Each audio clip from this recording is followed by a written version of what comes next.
ए बाबा sir इधर। रात के 11:15 बज रहे हैं और घर में सांप आया करके लोग ये देखिए किस तरह से भीड़ जमा हो जाती है।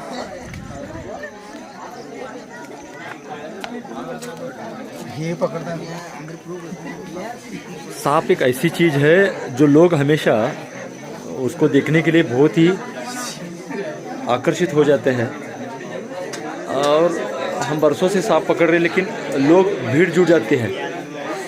इनमें से काफ़ी लोग जो है उनको कुछ सुनने का नहीं रहता, इसलिए कि सांप देखने का रहता है और ख़ासकर जानकारी तो कुछ भी नहीं सुनते और ये प्रॉब्लम है। शांत बसना यार, बोलायचं बंद करना यार, करता नहीं काय सांगायला एकामेकाला। इस तरह से चुप करना पड़ता है, इन्हें तो सुनते नहीं है, पता नहीं क्या बोलते रहते एक दूसरे में। और सब सांपों की जानकारी पूछने के बाद या बताने के बाद में पूछते कि ये सांप कौन सा था। मतलब उनको देखने में इंटरेस्ट रहता है, सुनने में कुछ भी इंटरेस्ट नहीं रहता। और ये हमारे देश का पूरा प्रॉब्लम हो चुका है। रात के 11:15 बज रहे और यहाँ पर ऐसा एक सांप आया है। अच्छा है कि लोग सांप देखने के लिए उत्साहित है, लेकिन उसकी जानकारी अगर नहीं पहुंच पाती और डर दूर नहीं होता तो हमारा मकसद पूरा नहीं होता, ये कहने का मतलब है। दर्शकों को भी मैं वही कहूँगा। देखिए यहाँ पर ये आराम से बैठा हुआ है, इसको मारना नहीं चाहिए, इसलिए हम आते हैं और बुलाने वाले भी उसी के लिए बुलाते हैं। लेकिन लोग, हम चाहते हैं कि लोग उसकी जानकारी सुने ताकि सांपों का डर दूर हो सके। और दर्शकों को भी वही कह रहे हैं, आप सांप देखें, लेकिन देखने के साथ वो क्या है चीज़, हम उसको क्यों डरते हैं और डरना क्यों नहीं चाहिए, ये जो हम बताते हैं। सही में डर रहना चाहिए, लेकिन जो फालतू डर है जिसका कोई आधार नहीं है, धारणा है, गलतफहमियाँ है, वो दूर होना बहुत ही ज़रूरी होता है। इस तरह से आसानी के साथ यहाँ पर बैठा हुआ है, बहुत बड़ा, बहुत ही सुंदर सांप, पूरी खेती है। हे एवढंच करा हा, हे पोती मीठ होतो।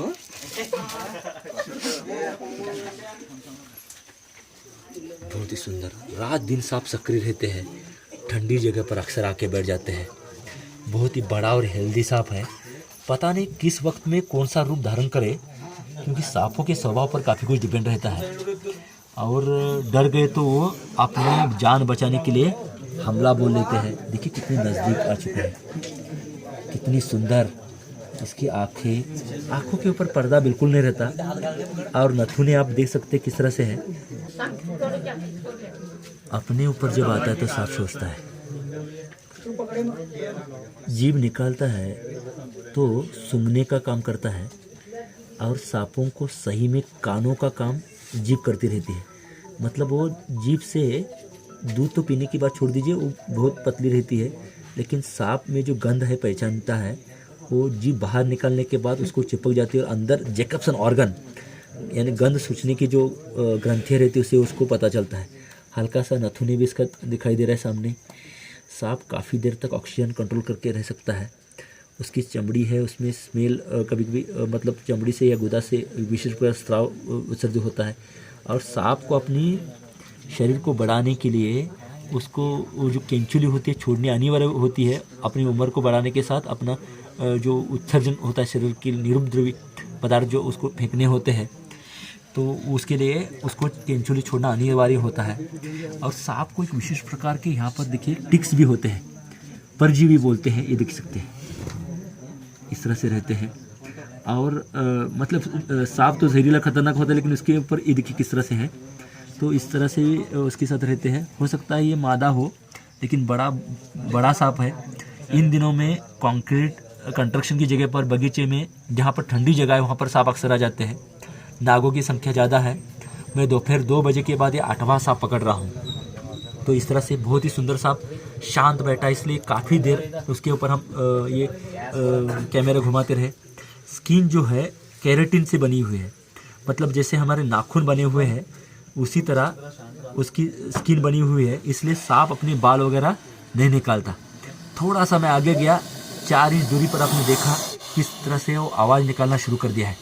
इतनी देर तक मासूम और शांत बैठा हुआ था। सांप को जब खतरे का आभास होता है, इस तरह से वो उग्र रूप धारण कर लेता है, क्योंकि उसको खतरा ज़्यादा बढ़ गया ऐसा लगने लगता है।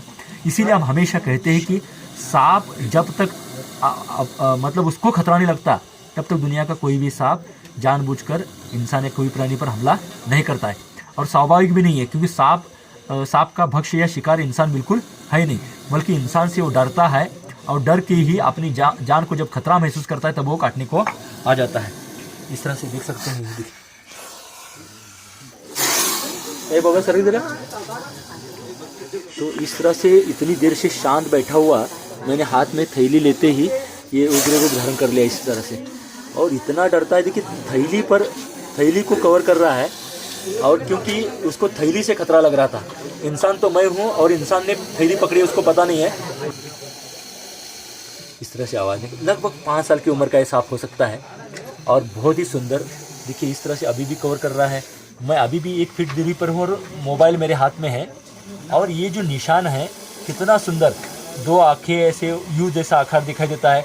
उसको 2 आँखें मतलब ये लगभग चश्माधारी यानी स्पेक्टेकल कोबरा इसी के लिए कहा जाता है, और चश्माधारी नाग 2 नेत्रांकी द्विनेत्रांकी 2 नेत्र जैसे दिखाई देती है इसलिए।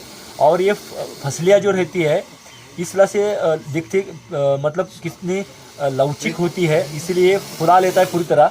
इसलिए दुनिया में सबसे आकर्षक फन नाग ही निकाल पाता है।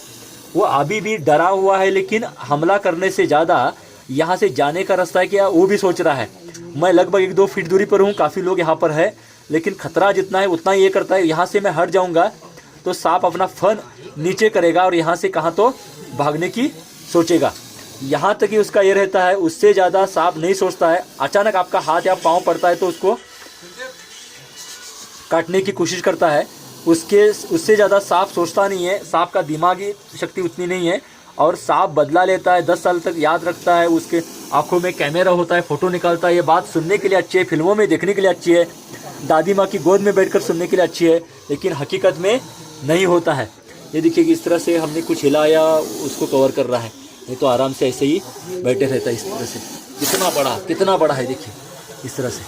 अभी इसको हम पकड़ेंगे। ज़्यादा जानकारी हो चुकी है मेरे ख्याल से, आप खुश रहे होंगे, और आपको जानकारी पसंद आई होगी। लाइक करना ना भूलिएगा। इसी तरह से जानकारी देने का सफ़र जारी रहेगा, आप हमारे साथ बने रहिए। अब इसको बंद करेंगे।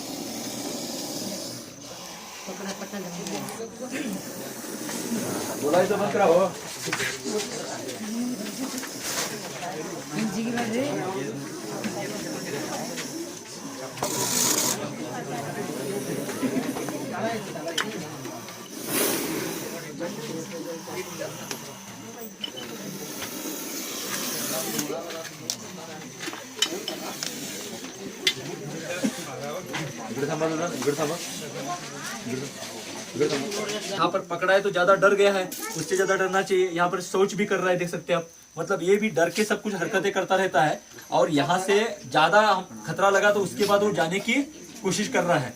और ये सब होता है सांपों में, और इसलिए जानकारी सांपों की होना जरूरी है। ये जहरीले सांपों के जो कुछ भी किया मैंने किया या आपको बताने की नजदीक से कोशिश की, आपको जानकारी देने का मकसद था। उसको जाके पकड़ो ऐसा हम नहीं कह रहे हैं, लेकिन लिमिट क्या है सांपों की, और आप जितना समझते उतना वो खतरनाक है क्या, ये बताने के लिए ये कोशिश थी।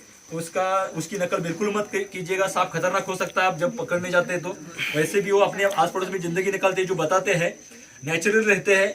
इससे लोगों को लेना देना, उसको लेना देना नहीं होता है, और उसको काटने का या किसी को जान से मारने का भी मकसद नहीं होता है। ऐसा होता तो दिन में इंडिया खाली करता था सांप, ऐसा बिल्कुल नहीं होता है। यही सोचिएगा। आपके आस पड़ोस में हर प्रकार के सांप है, सभी जहरीले नहीं होते हैं। अगर जहरीले भी है तो उनका एक लिमिट है, वो जब तक आप क्रॉस नहीं करते, लानते नहीं है, तब तक सांप ने कुछ नहीं करता। आप अपना ख्याल रखिएगा, अपने परिवार का ख्याल रखिएगा, साफ सफाई रखिएगा। सांप काटने के बाद सही में सही जगह पर आप इलाज करवाइएगा, आप आराम से बच सकते हैं। सांपों को बचाना, सांप राष्ट्रीय संपत्ति है, उसकी सुरक्षा करना हर भारतीय का फर्ज बनता है। आज ये भी बात है कि सांपों से भी ज़्यादा कोरोना का खतरा बना हुआ है। ये कोरोना का टालना है तो घर में रहकर उससे लड़ाई लड़नी है। ये जानकारी आप तक पहुंचाते हैं, लोगों तक पहुंचाने के लिए आप हमें कीमती वक्त दे रहे हैं। उम्मीद है आपको वीडियो पसंद आएगा, अपने लोगों में फैलाइएगा। सब्सक्राइब चैनल नहीं किया तो सब्सक्राइब कीजिएगा। इसी तरह की जानकारी देने का, डर दूर करने का सफर जारी है। फिलहाल यहाँ पर रुकते, बहुत बहुत शुक्रिया, धन्यवाद। ते वही नोट केलं दादा, नोट केलं। आता रातभर बोला हो तुम्ही, रातभर एकामेकाला सांगा करता हात धुवायला पाणी म्हणूया, पाणी हमारे वीडियो आपको अच्छे लगते हैं तो लाइक कीजिए, सब्सक्राइब कीजिए और बेल आइकॉन बटन भी दबाएं और ज़्यादा से ज़्यादा लोगों को ये जानकारी पहुंचने के लिए शेयर कीजिए। धन्यवाद।